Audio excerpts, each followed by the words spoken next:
Hi, I'm Unwoman. This is an exclusive interview of me for COMA Music Magazine. So at various points in your career you played with Rasputina, Voltaire, and Ebony Park, as well as fronting a Susie and the Banshees cover band.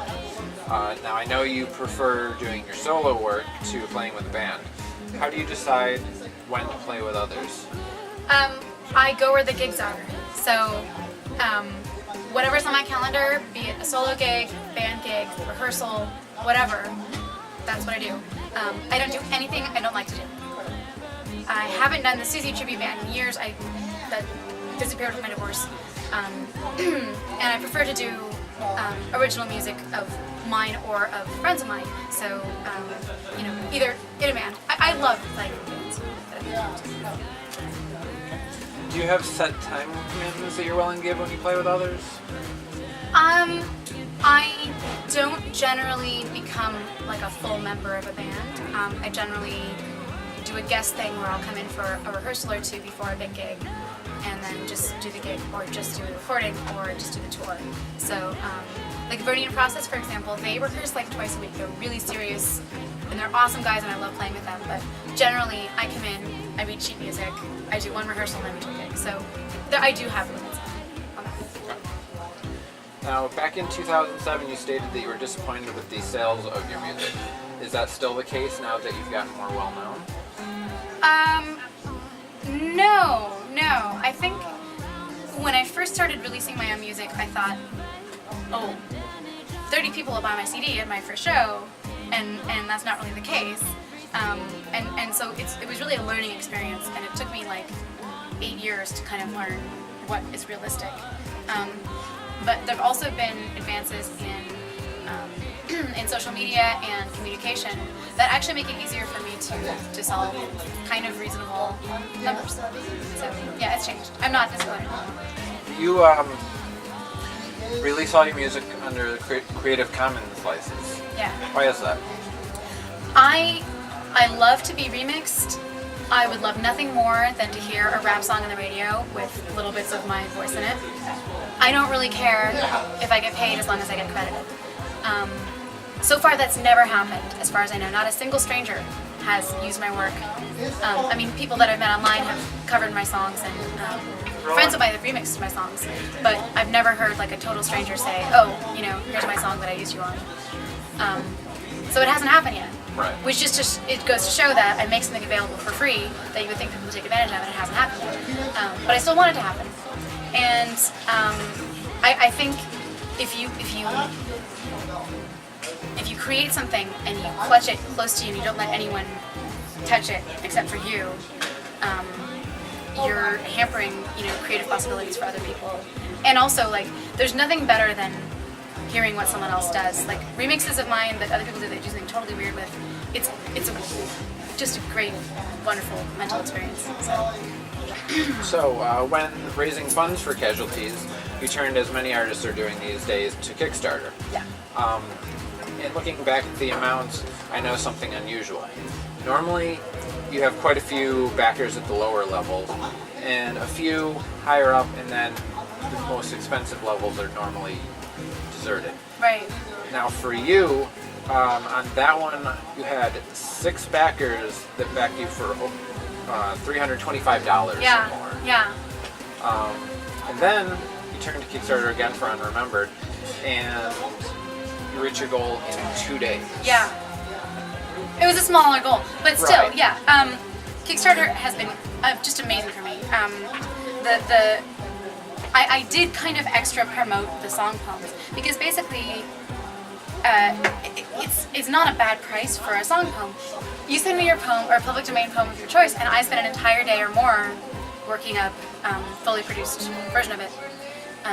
So it's actually, it's actually a good deal, and there's that's all I'm saying. Yes, that's a good deal, and then people really want to help, and that's what Kickstarter is best at. And I think the bigger, the more diverse levels you have, you'll who knows? Like my covers album, I think most of the money is going to come in through $5 donations. But I don't know. You got some really dedicated fans. shelling out that 6. kind of money in this I economy. have 6. Yeah. So you recently returned from your UK tour. Yes. Now I read about your account of it on LiveJournal, and it seems overall you did not really have that good a time. Now, aside from being sick and part of the trip being homeless, was it really that bad? I wasn't actually ever really homeless. It's a long story. I wasn't homeless, but I was displaced from Sure. one place into another, which actually was great. So I had a good time. I had my first groupie, so that was awesome. I've been doing this for 10 years and I finally got a groupie.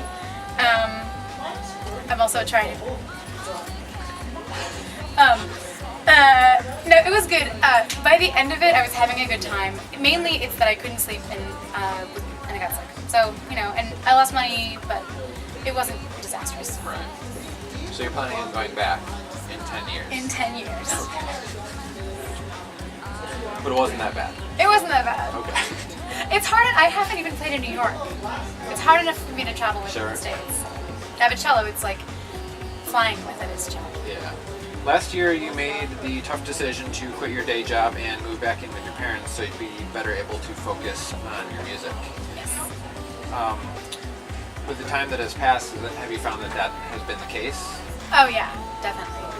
I actually lived in San Francisco for a year without a job, and then I was finally like, I'm just really high, and my parents are cool, so I did that. It was great because it's really easy to focus, and it's really easy for me to justify being on the road a lot because I'm not paying rent and like just throwing money away by being on the road. Let's talk about the tiny hats. Oh, okay. Unless you don't want to. I sold one. That's it? I only They're so sold one. cute. They're so cute, right? I stopped bringing them with me. My recent and wonderful ex-boyfriend, Dr. Popular, made crafts for a while he was unemployed, and he said, crafts are what got me through. You're gonna have to get into crafts and to get you through into creative stuff. So I was like, well, while I'm doing music, if I feel like watching TV or something, taking a break from music, I would paint some hats. It was really fun. And I thought I would sell them at steampunk events especially. And I sold one. And I kept taking it with me and being like, this is the time. I'll take them to this thing because I got my merch bag there. And then I finally went to this convention, big, huge, great convention in the Bay Area. And I said, this is the last time. No hats get sold. That's it. No hats got sold. Never taking them out again, and they're all mine. I get to wear them myself. But you didn't wear one today. No, I didn't. It wasn't a tiny hat kind of day. No, it wasn't. It was a drive from Albuquerque, and I probably should have put a hat on to cover up my. It's actually probably a big hat day because my hair's so crazy. Now everybody knows. Now, looking through your discography, I couldn't help but notice that you are on every single album cover. Yes. Do you have a secret desire to be like Oprah? It's not secret anymore. Well, the reason I'm on the album cover is that I want people to have a sense when they see the image of what they're going to get. And I feel like if you're an indie band, you can kind of get away with like, a barn or, just an abstract painting. And if you're a solo artist, it's more like, I see you on that cover and I see you playing in the cafe over there and I'm going to buy the CD. So, yeah, it's for the money. It's not for the fans, it's for the money. Anything else you'd like to add?